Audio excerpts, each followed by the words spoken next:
முதலமைச்சர் செல்வி ஜெயலலிதா உத்தரவின்படி தமிழகம் முழுவதும் ஏழை எளியோருக்கு தொடர்ந்து நலத்திட்ட உதவிகள் வழங்கப்பட்டு வருகின்றன. ராமநாதபுரம் மாவட்ட ஆட்சியர் அலுவலகத்தில் மக்கள் குறைதீர்க்கும் நாள் கூட்டம் நடைபெற்றது. இக்கூட்டத்தில் முதியோர் உதவித்தொகை, பட்டா மாறுதல், திருமண உதவித்தொகை, குடும்ப அட்டை போன்றவற்றை கேட்டு 180 மனுக்கள் அளிக்கப்பட்டன. அந்த மனுக்கள் மீது உடனடியாக நடவடிக்கை எடுக்க துறை ரீதியான அதிகாரிகளுக்கு மாவட்ட ஆட்சித்தலைவர் திரு நடராஜன் உத்தரவிட்டார். மேலும் ஆதி திராவிட நலத்துறையின் சார்பில் 3 பேருக்கு தலா 1 லட்சம் வீதம் உதவித்தொகையினை ஆட்சியர் வழங்கினார். தூத்துக்குடி மாவட்டம் கீழபிடாகை அப்பன் கோவிலில் கடந்த மாதம் மழையின் காரணமாக வீட்டின் சுவர் இடிந்து விழுந்து முத்துகிருஷ்ணன், கசமுத்து என்ற 2 பேர் உயிரிழந்தனர். அவர்களின் குடும்பத்தினருக்கு முதலமைச்சரின் பொது நிவாரணத்திலிருந்து தலா 1 லட்சம் ரூபாய்க்கான காசோலையை மாவட்ட ஆட்சித்தலைவர் திரு ரவிக்குமார் வழங்கினார். நிவாரண தொகையை பெற்றுக் கொண்டவர்கள் முதலமைச்சருக்கு நன்றி தெரிவித்துக் கொண்டுள்ளனர்.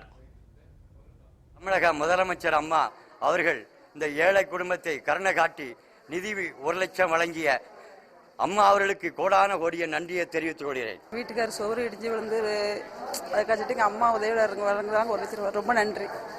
முதலமைச்சரின் சிறப்பு திட்டங்களில் ஒன்றான 2 பெண் குழந்தைகள் பாதுகாப்பு திட்டத்தின் கீழ் சமூக நலத்துறை மூலமாக 18 வயது நிரம்பிய பெண் குழந்தைகளுக்கு நிதி உதவி, முதிர்வு தொகை வழங்கப்பட்டு வருகிறது. இதன் அடிப்படையில் நாகர்கோவில் மாவட்ட ஆட்சியர் அலுவலகத்தில் நடைபெற்ற பொதுமக்கள் குறைதீர்க்கும் நாள் கூட்டத்தில் 23 பயனாளிகளுக்கு 7,10,000 ரூபாய் முதிர்வு தொகையை மாவட்ட ஆட்சியர் திரு சஜன் சிங் சவான் வழங்கினார். இதேபோல் நெல்லை மாவட்டம் மானூர் வட்டம் அழகிய பாண்டியபுரத்தில் நடைபெற்ற நிகழ்ச்சியில் 38 நரிக்குறவர்களுக்கு வீட்டுமனை பட்டாக்கள் வழங்கப்பட்டன.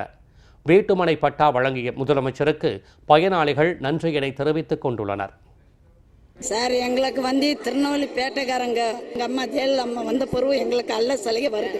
பட்டால இருந்து எங்களை ரேஷன்ல இருந்து தண்ணி ஆர்டர்ல இருந்து எங்களுக்கு சந்தோஷம். அம்மாவோட ஆட்சி எங்களுக்கு சந்தோஷமா இருக்கு. தாய் அம்மாவுக்கு மிகவும் நன்றி. எங்களுக்கு பட்டா போட்டு கொடுத்துருக்காங்க. இப்போ அனைத்து ரேஷன் கார்டு, வீடு வசதி, தண்ணி வசதி, லைட் வசதி எல்லாமே கொடுக்க சொல்லியிருக்காங்க. இப்போ பள்ளிக்கூட பிள்ளைங்களுக்கு ஸ்கூல் உண்டுன்னு சொல்லியிருக்காங்க. இது அம்மானால வீடு கட்டி கொடுக்கணும்னு சொல்லியிருக்காங்க. எங்களுக்கு எல்லாம் வசதி பண்ணி கொடுத்தாக்கா எங்களுக்கு எல்லாத்துக்குமே மனப்பூர்வமான சம்மந்தம். நன்றி.